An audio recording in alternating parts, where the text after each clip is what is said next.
ओम शांति। दादी जी हम सबके साथ लास्ट तक रहेंगी। उनको भी बाबा ने अपनी गोदी में बुला लिया। ये भी एक ऐसी घटना जो दादी जी की तपस्या और उनके संकल्पों के आधार से ही उनका लास्ट अंत समय आया। कैसे दादी को संकल्प में था कि मेरी अर्थी पर भी कोई खर्चा नहीं होना चाहिए, फूल मालाएं भी नहीं होनी चाहिए। तो ड्रामा अनुसार ऐसा दिन आ गया जो दादी जी को ऐसे दिन पर बाबा ने वतन में बुलाया। जो ब्राह्मण आत्माएं जहां थी वहीं रह गई, आ भी नहीं सकी और फूल तक भी चढ़ाने की छुट्टी सरकार की तरफ से नहीं मिली। लास्ट में कुछ लोगों ने थोड़े से फूल चढ़ाए, श्रद्धांजलि दी, लेकिन जो दादी जी की शुभ भावना थी, बाबा ने उनकी उस भावना को भी पूरा किया। और अभी समय अनुसार बाबा उस आत्मा से प्रकृति को और पावन बनाने की मनसा सेवा कराएंगे, क्योंकि आप सब जानते हो कि हमारी दादी शुरू से ही मनसा सेवा की बड़ी अभ्यासी रही है। मैंने देखा जब भी यज्ञ के सामने कोई भी विघ्न आता था तो दादी कमरा बंद करके सारी रात तपस्या करती थी, मनसा सेवा करती थी और उसके परिणाम स्वरूप वो विघ्न धीरे धीरे खत्म हो जाते थे। कई बार इसका प्रूफ बाबा ने खुद भी सुनाया है कि ऐसे समय पर बच्ची ने बहुत अच्छी तपस्या की और बहुत मनसा सेवा से लाइट का घेरा बनाया, तो उसके परिणाम स्वरूप ऐसी अच्छी रिजल्ट निकली। तो दादी जी को शुरू से ही मनसा सेवा पर बहुत अटेंशन रहा है। बहुत अच्छा योग अभ्यास वो करती थी खुद भी, और हम सबको भी अशरीरी बनने की ड्रिल कराती रहती थी। बीच बीच में कहती थी, जब भी हम उनसे मिलने जाते थे, कहती थी 1 मिनट साइलेंस। पहले साइलेंस में बैठ के दृष्टि देती थी और फिर कोई डायरेक्शन, कोई पत्र वगैरह लिखाती थी। तो ये अशरीरी बनने का जो उनका अभ्यास था, उसका अभ्यास से ही वो अपनी कर्मातीत स्थिति बना करके बाबा की गोद में गई और ऐसी तपस्वी योगी निर्संकल्प आत्मा से अब बाबा को नई सृष्टि की स्थापना में बहुत बड़ा सहयोग लेना है। इसलिए क्यों, क्या, कैसे के इन प्रश्नों से बिल्कुल बाहर निकल करके कैसे आगे चलेगा, क्या होगा, इस पर भी हम सबको कुछ भी सोचने की जरूरत नहीं है। करण करावनहार बाबा है और यज्ञ की जब तक स्थापना का कार्य पूरा नहीं हुआ है तब तक पूरी कारोबार बाबा वतन से बच्चों को टच करके कराता रहेगा। हम सबको सिर्फ 2 बातों का ध्यान रखना है। एक तो हमारी कैचिंग पावर अच्छी से अच्छी रहे। टचिंग पावर और कैचिंग पावर, ये 2 बातें बाबा कहता है बच्चे ध्यान पर रखो। बाबा तो हर समय बच्चों को टच करते हैं, लेकिन बच्चे उस टचिंग को कितना कैच कर पाते हैं वो उनके ऊपर निर्भर करता है। तो अब वर्तमान समय ड्रामा अनुसार हम सबको 2 अभ्यास करने जरूरी हैं। एक तो जितना हो सके एकाग्र चित्त होकर के हम तपस्या करें। मन की सब हलचलों को शांत करके अपने संकल्पों को ब्रेक दे करके एकाग्रता का इतना अच्छा अभ्यास करने का ये गोल्डन चांस मिला है, जो हम सबको जब भी समय मिले, कहाँ पर भी, कोई सेवाएं हैं, बिजी हो, कोई अर्जा नहीं, लेकिन जब समय मिले इतना शांत एकांत वातावरण शायद संगम पर पहली बार ब्राह्मणों को प्राप्त हुआ है। ऐसा तो सारे कल्प में भी संगम का ये सुहावना समय ऐसा नहीं मिलेगा जब फुल एकांत शांत हो, कोई भी प्रकार की हलचल न हो, कोई गाड़ी मोटर किसी की भी आवाज न हो, व्यक्तियों की भी आवाज न हो, शुद्ध वायु शुद्ध हवा के बीच में हम सबको तपस्या करने का, एकांत का, शांत रहने का बड़ा सुंदर अवसर मिला है। और मैं समझता हूँ हम सबके इस ग्रुप के सभी भाई बहने जरूर मन का, मुख का मौन रखते होंगे, लेकिन वर्तमान समय एक बात का और भी अटेंशन रखना, समाचारों की जानकारी हम सबको होनी चाहिए। मैं भी समझता हूँ, पता होना चाहिए कि क्या हालत है, कैसी दुनिया की सिचुएशन चल रही है, लेकिन अधिक समय इसके पीछे नहीं देना, इसका चिंतन ज्यादा नहीं करना, वर्णन और चिंतन से हमें फ्री रहना है। देखो समाचार, जानकारी लो, लेकिन नथिंग न्यू। ये कोई नई बात नहीं हो रही है, ये कलप कलप की नूंद है और ये कुछ परमात्म प्लान है, क्योंकि सेवा में एक बहुत बड़ा मोड़ दिखाई दे रहा है। मुख की सेवा हम लोगों ने बहुत समय की है, बाबा ने ये भी कई बार इशारे किए हैं, बच्चे मुख की सेवा तो तुम समय पर समय करते आए हो, लेकिन अब जरूरत है मनसा सेवा की। और मनसा सेवा के लिए एक तरफ एकाग्रता है और दूसरी तरफ बहुत स्वच्छता है, मन की पवित्रता है। क्योंकि ये वायरलेस जो हमारी साइंस के साधनों से काम कर रहा है, आज बहुत अच्छे सुख मिल रहे हैं, लाभ मिल रहा है, देश विदेश एक सेकंड में कनेक्ट हो रहे हैं। ये वायरलेस की शक्ति है। ऐसे ही अब आवश्यकता है वॉइसलेस की शक्ति की। हम बाबा के गुप्त इशारों को कैच कर सकें, अपनी शुभ भावनाएं अपने ब्राह्मण परिवार को पहुंचा सकें, उनको भी टच कर सकें, उसके लिए मन और बुद्धि बहुत स्वच्छ वॉइसलेस चाहिए। तो मैं समझता हूँ इन दोनों बातों पर बहुत अच्छा सबका ध्यान होगा। कोई भी बातें आती हैं, संगठन है, सेवाएं हैं, कार्य व्यवहार जैसे चल रहे हैं वो तो चलेंगे, लेकिन वो सब करते हुए मन और बुद्धि को बहुत स्वच्छ, पवित्र, वॉइसलेस बना के रखना है। नथिंग न्यू, कोई नई बात नहीं है। इसलिए हलचल के संकल्प ना आए, क्या होगा, कैसे होगा, ये होगा, पेपर तो आएंगे। बाबा कई बार कहते हैं बच्चे ये तो कुछ भी नहीं है, पेपर तो बहुत बड़े बड़े आने वाले हैं और उसकी हम सबको तैयारी करनी है। क्योंकि अगर इसी तरह से ये लॉकडाउन जो चल रहा है ऐसे ही बढ़ गया तो आप समझ सकते हो कि अगर 3-4 मास भी ब्राह्मणों का आना जाना बंद हो जाए तो यज्ञ की कारोबार में जितनी आर्थिक व्यवस्थाएं हैं वो सब ठप हो जाएंगी और बहुत बड़ा पेपर आर्थिक रूप से भी आएगा। जैसे बाबा कहते थे जो शुरू में हुआ वो अंत में होगा। तो ऐसे अगर इस प्रकार का भी पेपर आता है तो हम सब ब्राह्मण आत्माओं को पहले से ही तैयार रहना चाहिए कि कुछ भी हो बाबा के साथ हम इतने कनेक्ट हों जो बाबा अपने वतन में बैठ करके हमारी पालना करें। तो इसलिए वर्तमान समय के अनुसार कोई भी हलचल नहीं, कोई भी प्रकार के प्रश्न नहीं। बाबा तो कहते हैं बच्चे प्रसन्न चित्त स्थिति में रहने का अभ्यास करो। अगर आप प्रसन्न चित्त स्थिति में रहेंगे तो कोई प्रश्न उठेगा ही नहीं।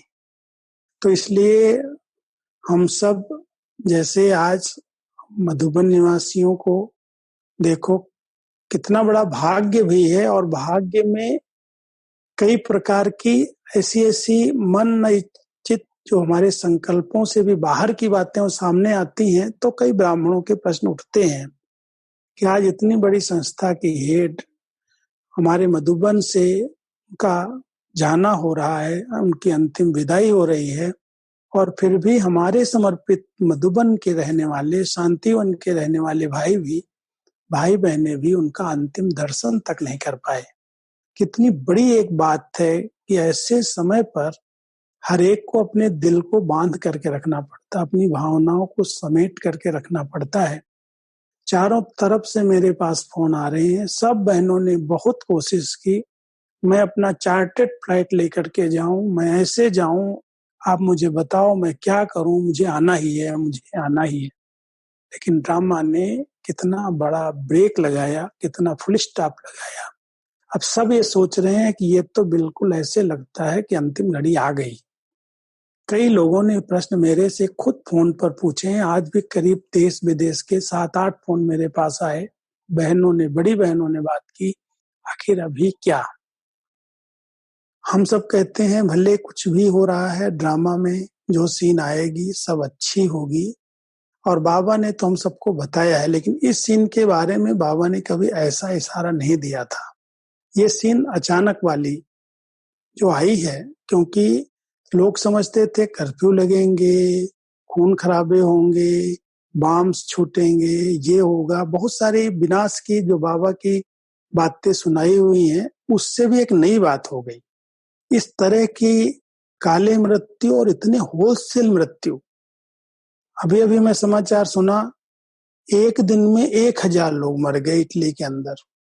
अब ऐसी परिस्थिति आप समझ सकते हो, और भारत तो हमारा कितना बड़ा विशाल है, विदेश के अंदर आबादी ही बहुत कम है, लोग बहुत दूर दूर रहते हैं, घरों में भी अकेले अकेले एक एक दो दो जने रहते हैं, और वहां पर इतनी मारामारी फैली है। अगर भारत के अंदर ऐसा हो तो क्या होगा? लेकिन बाबा इसका रक्षक है, बाबा हम सबके साथ है, इसलिए डरने की कोई बात नहीं है। मैंने तो आज एक पत्र भेजा है, भेज रहा हूँ सेंटर्स पर। हर एक कम से कम अमृत वेले और नमाज शाम के समय 2 घंटा अकाल तख्त के आसन पर निर्भय स्थिति में बैठ करके सूक्ष्म मनसा द्वारा शक्ति और शांति का दान देने की सेवा करो। ऐसा एक विशेष अभ्यास अगर संगठित रूप में आज हमारे 10 लाख बाबा के बच्चे भले जहां भी रह रहे हैं, सेंटर्स पर हैं या घरों में हैं, ये 2 चीजें तो बाबा ने कंपलसरी की हुई हैं। और सब कार्य करते हुए अमृत वेले का योग और नमाज शाम का 6:30 से 7:30 हम और किसी भी प्रकार के कार्य व्यवहार से अपने को मुक्त करें, और अपनी मुक्त स्थिति में बैठ करके, बहुत शांत स्थिति में बैठ करके, खुशनुमा स्थिति में बैठ करके बाबा की शक्तियों का आवाहन करें और फिर शक्तिशाली प्रकंपन फैलाएं। तो मनसा सेवा का बहुत अच्छा अभ्यास करने का, अनुभव करने का, वतन की सैर करने का बहुत सुंदर अवसर हम सबको मिला है। इसलिए जो सीन सामने आती है, कई रहस्य, बाबा कहता है, कल के संदेश में भी एक गुप्त इशारा था कि इससे बाबा की प्रत्यक्षता के लिए कोई नया रास्ता निकल जाएगा। जो बाबा ने कहा है कि बच्चों के द्वारा साक्षात्कार हो, अगर हम सब ब्राह्मण आत्माएं अपनी इस स्टेज में वॉइसलेस स्थिति में बैठ करके 2 घंटे भी अच्छी तपस्या करें, जिसके अंदर किसी भी प्रकार की हलचल न हो, तो बहुत अच्छा वातावरण क्रिएट हो जाएगा और कई आत्माओं को घर बैठे साक्षात्कार होंगे कि ये रक्षक आत्माएं आपके लिए हैं। भयभीत आत्माओं को सहारे का अनुभव होगा कि हाँ, कोई फरिश्ते हैं। तो समय अनुसार हम सबको अभी विशेष अभ्यास करने की जरूरत है।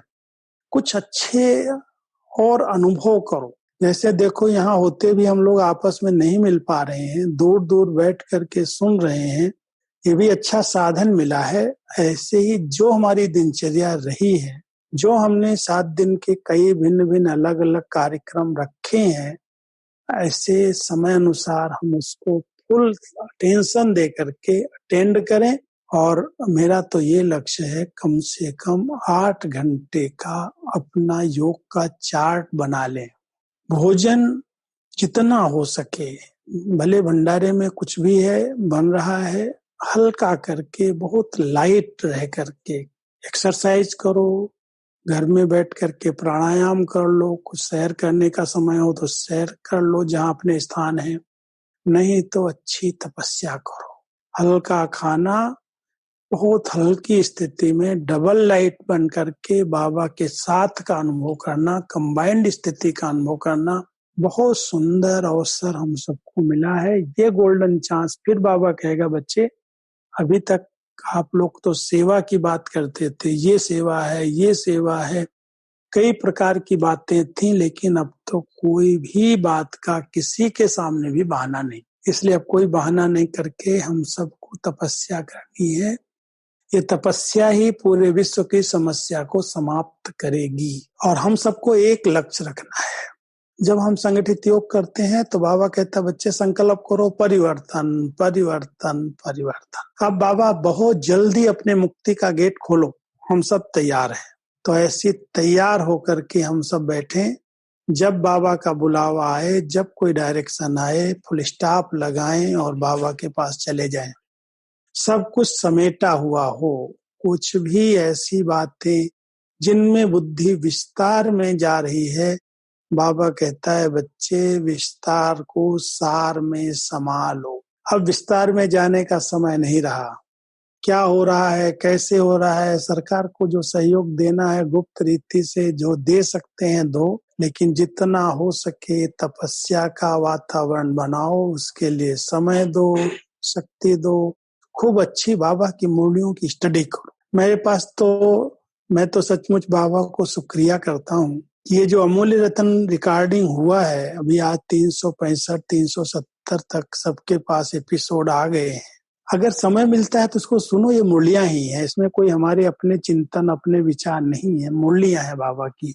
और कई सेंटर्स पर इसको रेगुलर सुन रहे हैं और इतने अच्छे इसके अनुभव कर रहे हैं। मेरे पास फोन आते हैं, समाचार आते हैं कि हम कैसे बाबा की मुरलियों की गहराई को समझ रहे हैं।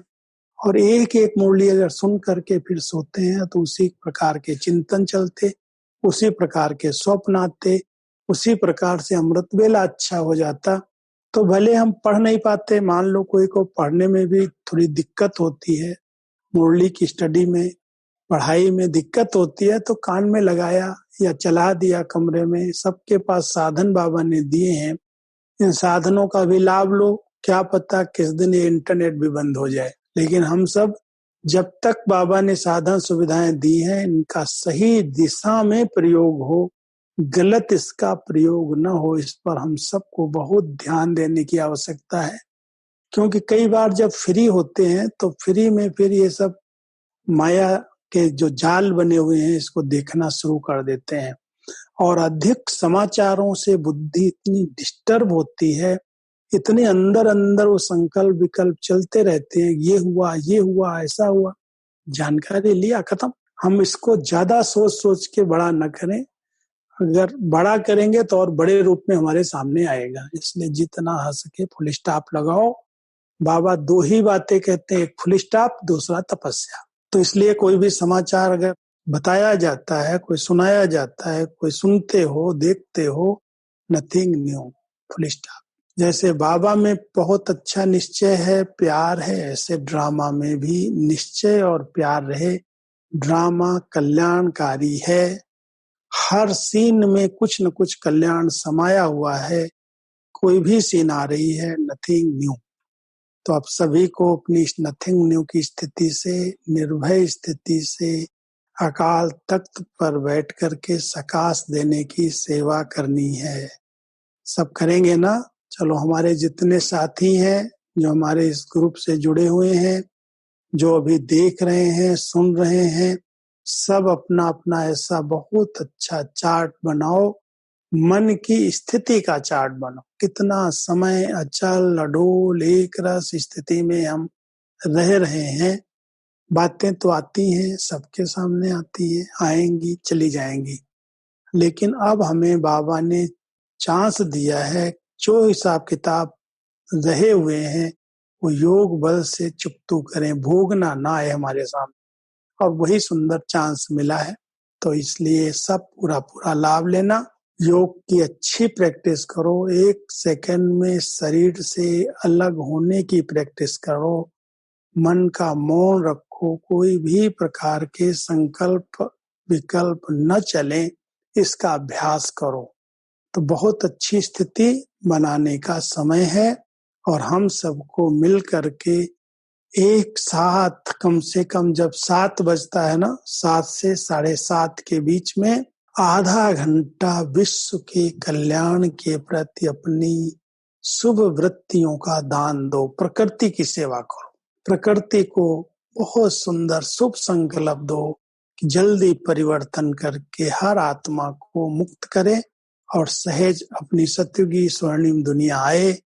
अब वो दिन दूर नहीं जब ये भारत फिर से गोल्डन एज बनेगा, और उसके लिए हम सब आह्वान करें अपनी शुभ स्थिति से, अच्छी स्थिति से। कलयुग में क्या हो रहा है, क्योंकि सब हिसाब किताब चुकतू करने का ये अंतिम समय है। इसलिए ये नहीं सोचना ये हो रहा है, इतना दुख बढ़ रहा है, इतने पाप बढ़ रहे हैं, इतना हो रहा है। ये सब बहुत कुछ अति में जाने वाला है। अति के बाद अंत और अंत के बाद आदि होगी। इसलिए अति के वातावरण में हम हलचल में ना आए, हम उनको शांति शक्ति की सकाश दें। ऐसे सरकार को करना चाहिए, ये करना चाहिए, ये करना चाहिए। बाबा कहता है कई बच्चे राय बहादुर बन जाते हैं, लेकिन अब राय बहादुर न बन करके हम श्रीमत का पालन करें, एक बाबा की राय पर सब चलें, तो मैं समझता हूँ बहुत अच्छा हम बाबा के कार्य को पूर्ण करने में सहयोगी बन सकेंगे। बाबा कई बार एक शब्द यूज करते हैं, आप सबको याद होगा। बाबा कहते बच्चे अब नहीं तो कब नहीं, अगर अभी नहीं तो कभी नहीं, ये समझ लेना। ये लास्ट चांस शायद बाबा ने हम सबको दिया है, तो अब इस लास्ट चांस का अच्छी तरह से सब लाभ लो, ठीक है। ऐसा अच्छा अभ्यास करना है, ठीक है ना।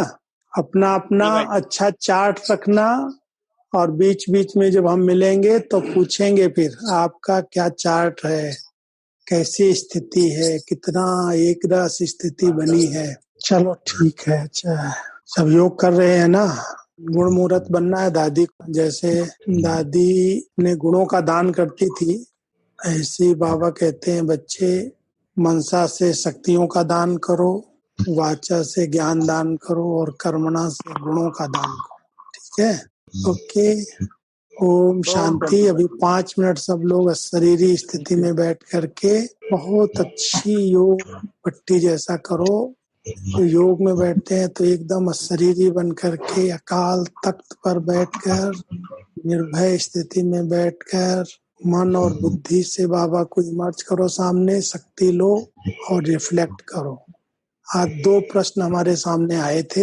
एक प्रश्न दुबई से आया कि हमको बाबा की टचिंग कैसे आएगी, कैसे कैच कर पाएंगे हम, उसके लिए हमें क्या करना चाहिए। तो उनको यही विधि बताई जो आपको बताई कि टचिंग को कैच करने के लिए बहुत अच्छी एकाग्रता और बुद्धि की स्वच्छता चाहिए। जैसे सूर्य की किरणों को कांच पर अगर रिफ्लेक्ट करते हैं, कांच पर आती हैं किरणें, तो स्वच्छ कांच के द्वारा जब वो रिफ्लेक्ट होती हैं तो बहुत कई गुना होकर के वो शक्ति पैदा कर देती हैं, अग्नि पैदा कर देती हैं। ऐसे ही जब हम मन और बुद्धि की एकाग्रता और स्वच्छता का अभ्यास करते हैं तो बाबा के ज्ञान सूर्य की किरणें हमारे ऊपर आती हैं, और वो बहुत सूक्ष्म रीति से सकाश बन करके चारों तरफ फैलती हैं।